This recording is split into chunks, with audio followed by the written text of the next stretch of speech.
Welcome back to the show, everyone. Super excited to introduce today's guest. Before I go ahead and do that, please be sure to like, subscribe, give this a 5-star review, particularly if you're catching this on Spotify. It just helps these conversations become more relevant in the search function of all the platforms that you could be listening to this. Want to get right into it. Today's guest is somebody that I've known for a decade now, which is really crazy to say out loud, but he and I worked together way back in the day at the Quad Cities River Bandits, which is a minor league baseball team in the state of Iowa. He is currently the play-by-play broadcaster for the Akron RubberDucks here in Ohio and is also a sports anchor for WTAM 1100 in Cleveland. Wanted to welcome on the show Marco LaNave. Marco, thank you for being here, sir. Hey, Stu, great to catch up with you, and thank you so much for having me. Looking forward to chatting with you today, and thank you all for listening. I wanted to ask you to kick off the conversation this way. I've heard it a couple times, but I think there's a lot of power and value in the story of how you began working in baseball versus where you started in your collegiate studies. Starting work in baseball goes back to childhood, and I think it does for a lot of people that get into baseball professionally, whether that's as a player or that's working as an executive or maybe as a broadcaster or a blend of some of those. When I was a kid, there was a summer collegiate baseball team called the St. Cloud River Bats in St. Cloud, Minnesota. They are now known as the St. Cloud Rocks, but in my childhood, they were the River Bats. And it was so much fun. There was fun promotions, much like you'd see minor league baseball, summer college league baseball, opportunities to get close to the players and the coaches and get to know the team for that summer. I and my family would go to games. I also had the unique opportunity. This was some excellent foreshadowing when I was 11 years old, got my name entered. It was a contest, one of these where you could enter names for kids or even adults to join the radio broadcast for an inning. Well, I was lucky enough, blessed enough to have my name selected at age 11. And I was put in the broadcast booth with two other veteran broadcasters at the time, and they did a wonderful job bantering with me and drawing me out as an 11-year-old kid. And that certainly stuck with me. And I said on that broadcast, I have, a cassette tape of that from a long time ago. They asked me, have you considered broadcasting as a career? And I said, of course, after my professional playing days are over. And I never had professional playing days. So I kind of jumped into the broadcast. Was fortunate in high school that got a couple of opportunities to even just do some public address announcing for our high school games and tournaments, and played on the baseball team. Was fortunate, blessed to be part of a state championship team in 2007 with Cathedral High School in St. Cloud, Minnesota. And I was one of the last on the bench for sure there, but part of the team. And from there, went to college at the University of Minnesota, where I was certainly not good enough to play on the varsity team. I played a little bit of club baseball, and that was only the first 2 years. But great opportunities there to work for the student radio station at the University of Minnesota, the student newspaper, and get that journalism experience refined for myself. I studied journalism only a little bit in the classroom. Most of it was outside of the classroom, but a little bit inside the classroom. My academic major was actually chemistry. I was good at math and science, and I pursued that and ended up with a chemistry major, was my graduating degree at the University of Minnesota, but also tried to blend that with some communication, did a science writing internship in Princeton, New Jersey before my senior year. And actually my first 2 summers of college, I, in a very full circle opportunity, went back home for the summers and had some good encouraging folks say, hey, you should just call up the River Bats and see if they, could take some help on the broadcast or anything else. So my first 2 years summers out of college I got to broadcast with that same Riverbats organization, that same club, during that summer college league season. And by the time I was finishing up college, had enough on my resume and wanted to get into baseball. I was in the Twin Cities and applied for a broadcast internship with the Minnesota Twins. Again, a great blessing to have that opportunity to be interviewed, made it through the rounds, and was ultimately selected as one of the interns that year. And just an amazing experience, and it got me hooked. If you couldn't tell already, I had Sure. definitely been hooked by the sport, and cast a wide net applying for minor league jobs in broadcasting, really, and media relations across the country after that internship with the Twins, and was fortunate to be interviewed and chosen as an intern in the Quad Cities, where you and I met, Stu. And that was kind of the launching of the minor league baseball path that got me in. But started from a young age, and many people supporting along the way just to get a chance in the industry. So feel very fortunate and grateful. Yeah. No, and Marco, thank you so much for sharing your experience and kind of how you got to where you are. Something that comes up for me that I think is applicable to the listeners, regardless of if they're actually sports fans or not. You've had a dream, you've pursued it to the T, and you've had a lot of success. Yes, you have an incredible speaking voice, so maybe broadcasting was something you maybe were naturally talented at. But for anybody pursuing a goal or a dream over a long period of time, what are some of the things that maybe intangibly have supported you in sticking to something? Because I'm sure it wasn't a straight line up to where you are. I'm sure there have been some ups and downs along the way. I would say for me, primarily is an anchor of faith and reliance on God. I think a lot of people can sympathize with that, understand that, and that's that's where all good things come from. So that has so much to do with that, and that comes through what the blessings that I receive, and also the people that surround me and support me and uplift me in various ways. So having that encouragement. So that would be first and foremost. Also having people and connecting with people who are supportive and encouraging.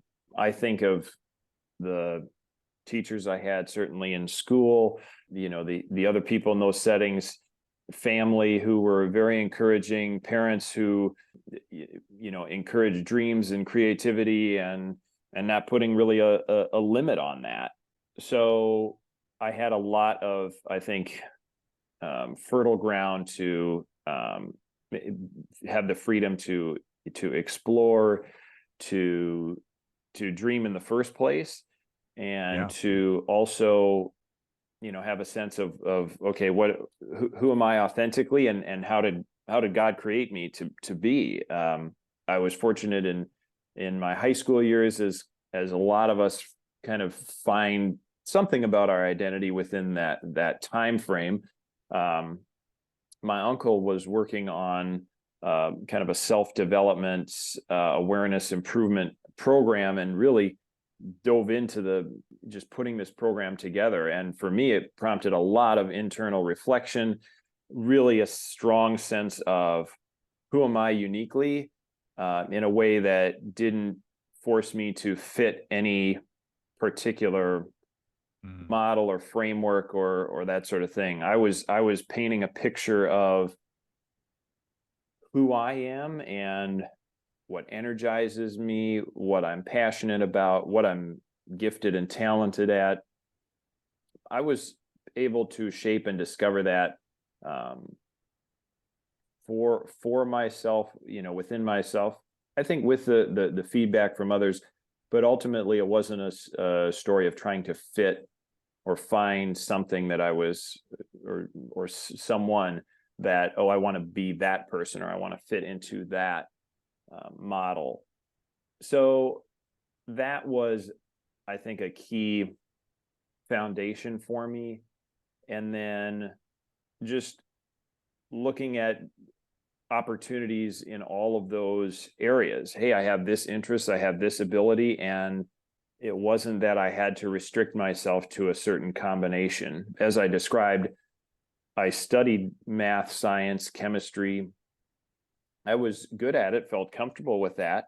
Also had the interest in writing, communication, and improving that, working for student media, and connecting with a faith community of peers on campus at the University of Minnesota, the Catholic Student Newman Center and the St. Paul's Outreach program there, both very impactful just for personal, spiritual faith growth, and the virtues and values that I wanted to for myself as well, and to share in. So I think from an early stage, not trying to fit an idea that was outside of myself, if that makes sense. Oh, 100%. And actually, thank you for bringing that up, because I feel like in this day and age, particularly in a social media world, we have all of these pressures, different forces that are telling us who to be, how to act, what is acceptable, so to speak. And it actually takes a lot of courage to be who you are, to plant your flag on your own identity in an authentic way. And it sounds like you had the blessing of kind of figuring that out a bit earlier on than maybe some people do. I'm curious if you could speak into any examples of when maybe it was a combination of faith and courage, but when you had to choose yourself and choose your vision for what you wanted to create with your life anywhere along the road in your career. One would be just some of the choices I made academically, activity-wise in college.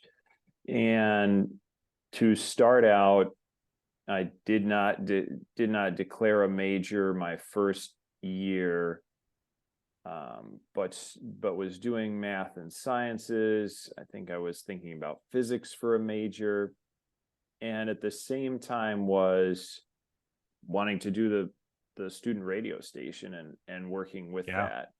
And at a large public institution, there's a risk that we can become just a number in a huge sea of students and lecture halls, that sort of thing. So while maybe I would get feedback from professors or advisors of kind of the question, or well, like, what are you doing here? I felt like I was able to kind of stand my ground and feel comfortable with what I was doing, why I was doing it, and that was authentically me too. I think I declared a physics major, and then going into my junior year of college, over the summer, I just felt this sense of this doesn't feel right, this physics major that I had declared. And just had I guess a moment of discernment, or coming to more clarity, and accepting that I needed to make a change, and I didn't have to stick with that first choice that I made. So I went in, I think it was a week or two before classes started, and changed my whole schedule. I said, hey, this is the path that I want to do, and switched over to chemistry, just because at that point I felt based on studying physics, it felt too much like it wasn't going to impact people, or it didn't seem as applicable to me for really, what was the benefit? How am I benefiting others with this? And chemistry seemed to be more that direction. Sure. So it was a switching all of those classes pretty close to the start of the semester, but made it work. At the same time, I was launching into working for the student newspaper, which was, I think, 25 hours a week, something like that. A very substantial paying job, covering the football team and the men's basketball team for a Division I school, which was very involved. And then I was living in a household with other Catholic men, and it was a very intentional household with, prayer and community life. And I was doing that at the same time. And I think anybody outside might have said, "Hey, that seems, you seem like you're doing a lot, or you're what does this all make sense?" And to me, inside, it very much did. And it was feeding these different parts of me that needed to be fed, for sure. And another instance I would point to was then in my senior year, and still trying to juggle a lot of things. And it was to the point that I just was not healthy, not enough sleep, and just had the revelation. And I would say it was God really, kind of opening up my eyes to, okay, you are not the star here. You're not the can do it all. And the only time academically that I dropped a class was just getting that recognition of, hey, I've got limits, and I didn't need to follow through on this, particular class. So I dropped one midway through the semester, and that was just a real turning point. I had a lot of encouragement and support from the other men that I was living with in community, and it just was more of a really returning to health for me, calming some anxieties, forming a much deeper prayer life. And it was a couple months after that I actually got the twins internship too. So there was a lot of turnaround there as well, at a pretty key point, late in my college career, of just being encouraged and supported by others. And I credit, I think, a lot of others who were supportive, encouraging, praying on my behalf, that God was kind of able to break in and turn me in a better direction. I love it. Thank you for sharing that. And something that comes up, at least in my life, and I know for a lot of the folks that listen to this show, is striking that balance between doing the work necessary to pursue one's goals and dreams, and not burning themselves out, not overdoing it, actually being in a place of, I don't want to say rest, but being in a place where they are not burning themselves out so badly that they can't get up and continue to do the work. And you're obviously in a role that wasn't just handed to you. I'm sure people are lining up out the door to be a play-by-play broadcaster of anything, let alone a affiliated minor league baseball team. What supports you in striking that balance currently between doing the work, showing up, and being a high quality contributor at what you do, and also creating a sense of balance in your life?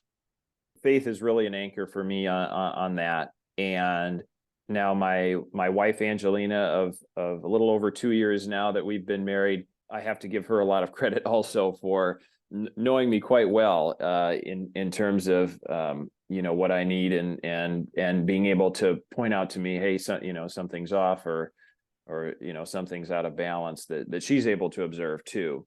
Yeah, it's definitely hard to accept our limits, so to speak.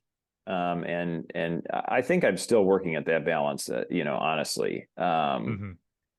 But starting to recognize where does my identity really come from? And that comes from, the faith. And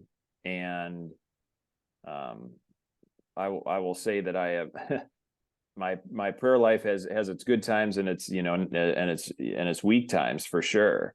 But having that foundation, I also I visit with a spiritual director. I visit with a counselor, mental health, and I think those type of voices also keep me on track from going too far off in one direction in my own mind.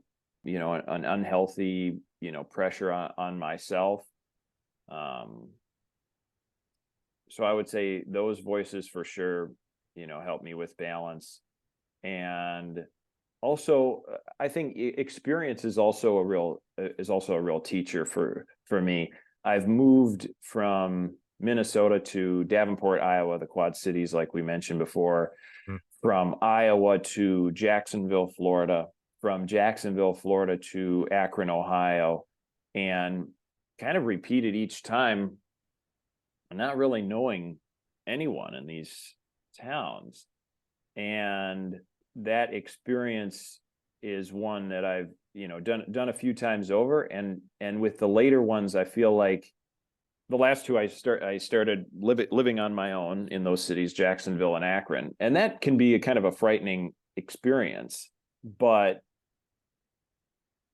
knowing what has worked in the past and trusting that if I'm, kind of following the same approach and being patient with, hey, this is going to take time to meet people, to feel comfortable, to get acquainted.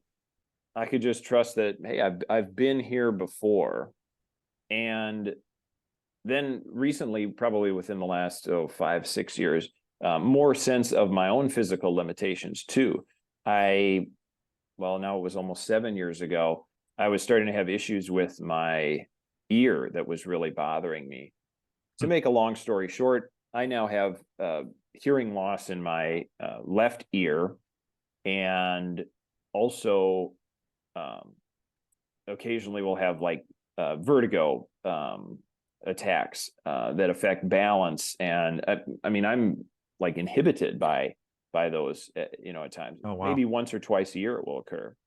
So, and very discouraging, I would say, to at before 30 years old have some kind of hearing loss and or some balance sensitivity. I'll share a story. It was embarrassing. It actually got into a broadcast situation. I was calling a game solo, didn't feel well. I got sick on the air. Oh, wow. On a radio broadcast. Oh, no. And somebody had to come in. We had to scramble, and our assistant general manager had to come in and call the rest of the game. So very humbling experiences to sort of encounter some limitations of myself too. So those, I think, were definitely teachers of you need balance. You're not a machine. So I feel like faith has been a pretty clear through line through this conversation, which I think is a very wonderful thing. I'm curious, how does how does faith anchor you in that sense of humility, while kind of like we've been talking about, support you, lift you up in pursuing, putting on, in your case, the best play-by-play broadcast that you can? In regard to those experiences of yeah, humility, I would say the reading scripture. I'm Catholic and really find a lot of peace and joy from being part of the Catholic Mass weekly, if not more so. And it's just I think the Christian faith has a way of, when you immerse yourself in the rituals, in the teachings, in the readings, it just has a way of kind of reordering your thinking also, and perspective. I listened to a priest recently, Father Mike Schmitz, whom I really enjoy listening to his homilies that are podcasted. He talked about the main feeling, like we can often feel like we're the main character in our story, and that's not really the case. That God is really the main character. So that's much easier said than done, but even accepting that in small ways can bring assurance to and some calm and peace to a situation where it feels like, hey, I'm really limited here. I would say Well, I would say one of the most humbling experience, but really joyful experiences is the story of how I met my wife when I was in my first year in Akron. I was involved with a group called Young Catholic Professionals. They had a mentorship program that paired me with the public address announcer for the Cleveland, then Indians, now Guardians, who was shared my Catholic faith, also my affinity and interest in broadcasting. Well, he had connections that he pointed me to a writer for the local diocesan magazine, Catholic magazine, and I was interviewed by this writer. She put together a piece, profiling me professionally and personally, and that came out in the local magazine. Well, about 2 weeks after that came out, I got an email I'd had some people reaching out, social media and that sort of thing. Well, this one was an email, and it was from someone I had never met before, and extremely well written. And it was a woman who shared love of the Catholic faith, interest in baseball, and a native of the Akron area. And my experience taught me, hey, connecting with other people, very, very open to that. But it wasn't until our email exchange, further went on that I actually realized, oh, she's interested in maybe a dating relationship, or a romantic relationship. But that was, God kind of hitting me between the eyes there. It was nice and direct for me, who needs a little bit of direct. And so we arranged to meet at one of our games, one of our team's games, and during the time that I have to go visit clients, so I could easily fit that in. And it was kind of a home turf for me on, hey, I don't know who this person is, but we had a wonderful conversation, and I felt like, okay, well, that wasn't quite a full fair shake on getting to know me. So we had a few more dates after that baseball season, and then the next year, actually going into the season, was when the pandemic hit, and baseball, sports, everything was put on hold. Oh yeah. And really gave us an opportunity to spend much more time together, enjoy the simple things of life, that we maybe all learned to appreciate it at that time. I was fortunate that the team here, unique, I would say, in the baseball industry, kept all of its front office employees fully paid all the way through, which was an incredible blessing. And so I didn't have that stress and anxiety at that time too. Yeah. So we ended up, dating further, got to meet her family and she mine, with a trip that year to Minnesota together. And we were kind of, we were being careful about, going out and being in a lot of social settings, that sort of thing, as many people were, but we really got to know each other, and we're very blessed with kind of this, time that was just given to us, and got engaged later that year and married the next year in 21. And, I mean, so clear to both of us that this was God at work, bringing us together. There's no question about that, which is very, very humbling to see that this wasn't our own doing, or, by our own strength or power or imagination or that sort of thing. It frankly is just, it's just awesome. What God has brought together for us and our life. And yeah, we have our joys and challenges like anybody, but it is really a blessing to look back on kind of how our story began and be like, hey, God's at the root of all of this, and brought us together. So, and we're still discovering what that meaning and that purpose is, but very humbling to know that that's the truth of our story. I love it. And thank you for sharing some of the ways that God has been playing an active hand in your life, Marco. Question I would love for you to give your opinion on is, oftentimes people feel like they have a need, they might pray, they're looking for a blessing, looking for a sign about maybe where they should go next. Sometimes I find that maybe God is giving us signs and maybe we're just not in a place where we're recognizing them or receiving them. You just chronicled some of the pretty obvious major signs and blessings that God has given you in the last few years. But generally speaking, what do you feel like people can do? Is it a level of perception? Is it getting grounded in their faith? How can they recognize the signs and the blessings that God is providing as they're coming up in real time? So one exercise that I found very helpful in college. This was when I was with the group of Catholic men living together.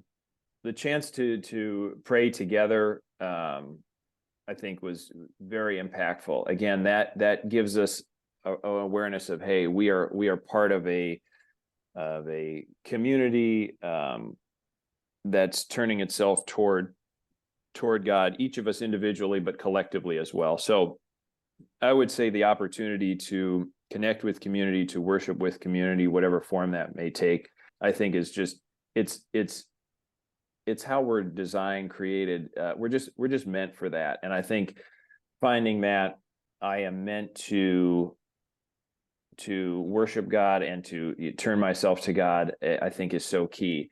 And another practice that friend and I did, he was in the household with me, is, we would find ourselves discouraged, stressed, that sort of thing with what life had for us at that point. And we started to just hold each other accountable for gratitude. And we would text or email each other back and forth. We did this for maybe a year or two. We would email back and forth at the end of each day 10 things in that day that we were grateful for. I love that. And it was a really great exercise for, I mean, you could say, hey, I'm thankful for God. I'm thankful for my wife, my my family, my job. But then it was like, okay, we're doing 10 new things each day. And what started to happen is I would be looking for, okay, I could reflect back on the day and look for where are those just small things to be grateful for. Hey, this person at work, was looking out for me and thought of me and helped me set up this, connection with this client. Grateful for that. Grateful for being able to connect with someone like yourself, Stu. Hey, there's this guy that we worked together 10 years ago, and wow, what gratitude I can have for hearing where he's at in his life and hearing that he's blessed. Grateful for the great meal that I somebody cooked for me. Grateful for that I felt healthy, and rested enough and could work out, today. So maybe some very ordinary things, but over time those would build up, and we would recognize more and more, during the day. We were just training ourselves to recognize the blessings that happened and that are happening too. Which, I mean, was very uplifting, cultivated such a positive look. Even it was a rough day, we would talk about, maybe something rough that happened, and we would be like, okay, what's the positive here? Hey, I messed this up, but, I've got somebody who's, supporting me, or, hey, this is a learning opportunity where this is the lesson that I learned from that. So yeah, I would say the practice, the habit of doing that over time really built a perspective of being aware of, I would say some things that are maybe happening that we don't maybe pay as much attention to unless we're being mindful of it. Yeah. And that was so eloquently put. I'm so grateful that you shared all that. And folks, Marco and I are both, men of the Christian faith, but this is honestly applicable to anybody, regardless of your background, regardless of what your beliefs are. A practice of gratitude can only benefit you, not only in helping you identify the blessings that are actually there in your life, but I find when my gratitude practice is on point, it actually helps me overcome the hurdles and the obstacles with a much more grace, much more ease, and honestly, with a lot less stress. This is actually something my wife and I do as we're winding down for bed every night. We acknowledge each other and we acknowledge ourselves. And it's been a beautiful, beautiful practice that we got from some mentors of ours. And even in the people we coach, we suggested it to them as well. And so I'm super stoked that you hit on that. I would love to hear, Marco, as we begin to kind of wind this down, other than God, of course, other than your wife, Angelina, who is the person or maybe like couple of people that you feel like you wouldn't be where you are currently without their guidance, their advice, and maybe what was that advice, and if you could share it with the listeners.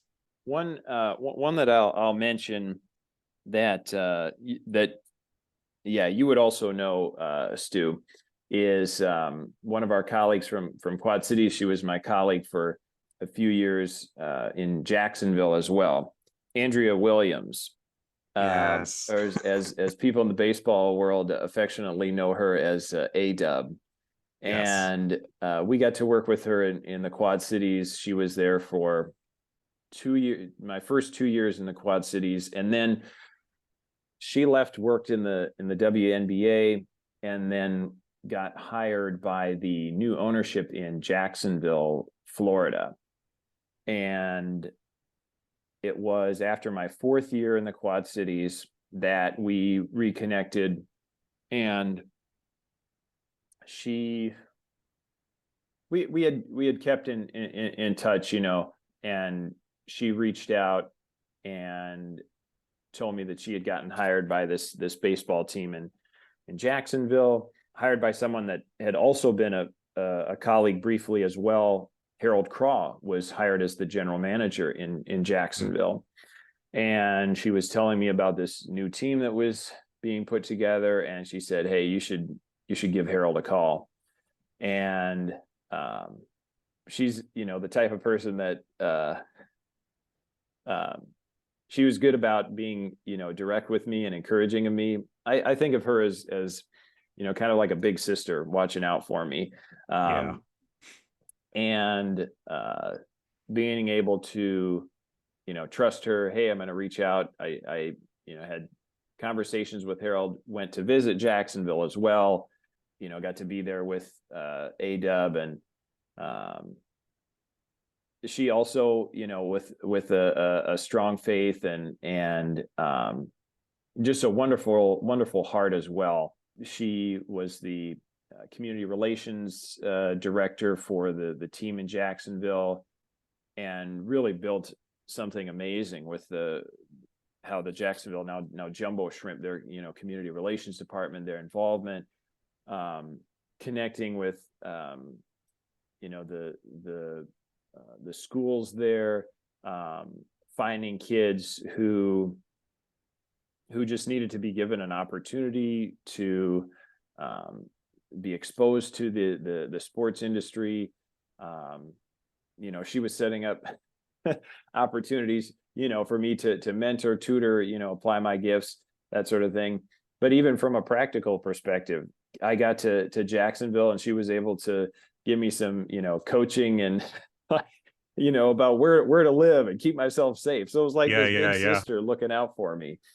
And then, truthfully, she was someone that I could lean on also when I went to Akron, and I think she was disappointed to that we couldn't work together still, but very encouraging of me, and we kept in touch. And then when I started dating Angelina, she was also there to give me the big sister advice then on success and direction in that realm. And she's a woman of prayer, a woman of service, a woman of positivity, and she's now a mother and wife as well, and she's now out of baseball, but just an amazing impact. And I have to give her definitely some credit for for where I am today. That would be one of them. Another one that I would say is a young man that I met in college. He was my age, actually, and I met him through St. Paul's Outreach. He was at the University of St. Thomas, and myself at the University of Minnesota in the Twin Cities. I mean, I knew him a little bit from different interactions we would have they would have like formation nights, men's nights, that sort of thing. When we both were graduating college back in 2011, he was diagnosed with stage 4 cancer in his stomach. Oh, wow. And this was Joe Hall. It was, myself and some other folks, heard about it. And it was, quite a shock to realize, hey, this is someone that's my age, the same. I mean, he loved, loved sports, loved the Catholic faith, loved baseball, all of that. And here was this diagnosis, this illness, this battle that he was, in for, that, leaves a lot of questions of like, why would someone, that's has so much, life and such a heart for generosity and goodness, be dealt this challenge in life.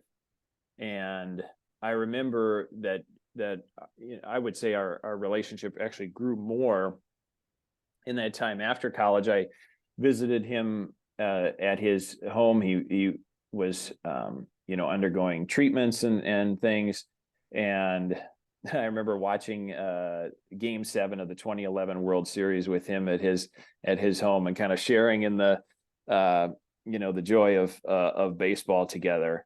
Mm-hmm. So here I had this peer who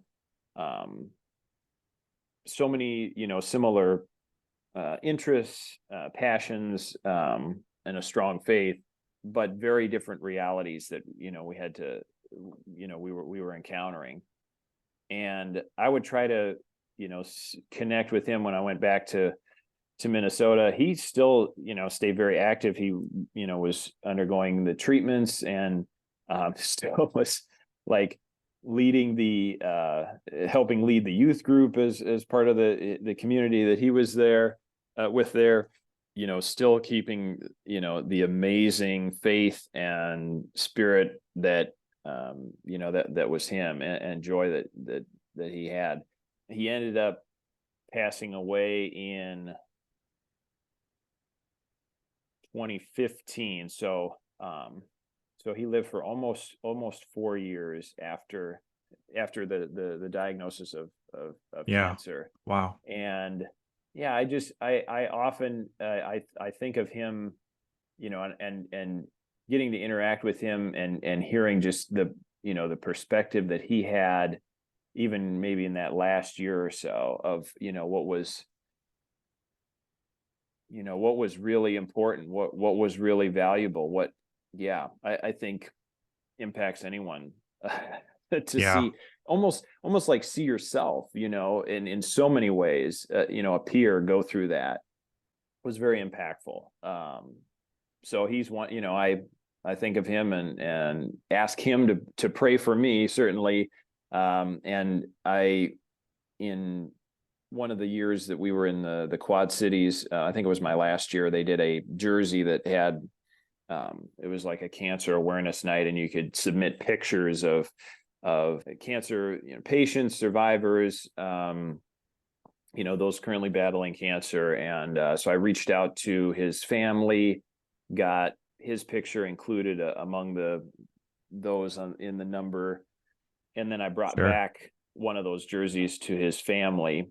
It would have been later the year that he did die, because I wasn't able to make it to the funeral with the baseball season. But it meant a lot to me to just be able to give that to his family. And here they had something for me too. They gave me a Homer hanky, which is kind of the rally towel that the Minnesota Twins have. Homer hanky from the Minnesota Twins that had belonged to Joe was in his room, since he was a kid. Well, it was from the first Twins team to make the playoffs that he and I would have remembered as kids. And I still have that in my car, and just a reminder of him, and that he's also, he's watching out for me and rooting for me, and taking delight in the experiences that I have, and also there to give me encouragement, and me and a lot of others. I mean, I'm only one of the, many people in his life, but certainly one that he's had an impact for me and mine. Yeah. Wow. Marco, thank you for sharing that. I definitely felt that on a very deep level. And, I'm sure he's definitely watching over you and everything that you're up to. And, I sincerely wish we had more time. I feel like we could keep this conversation going a while. Something that I ask everybody, though, on our way out as we conclude these episodes, Marco, what are you acknowledging yourself for today? I think we've done some of it in just telling the story, Stu, of I would acknowledge myself for recognizing that I'm just part of a larger story of what's really happening. I'm God's the main character, as we talked about, and that's something that I'm reading and reflecting on recently.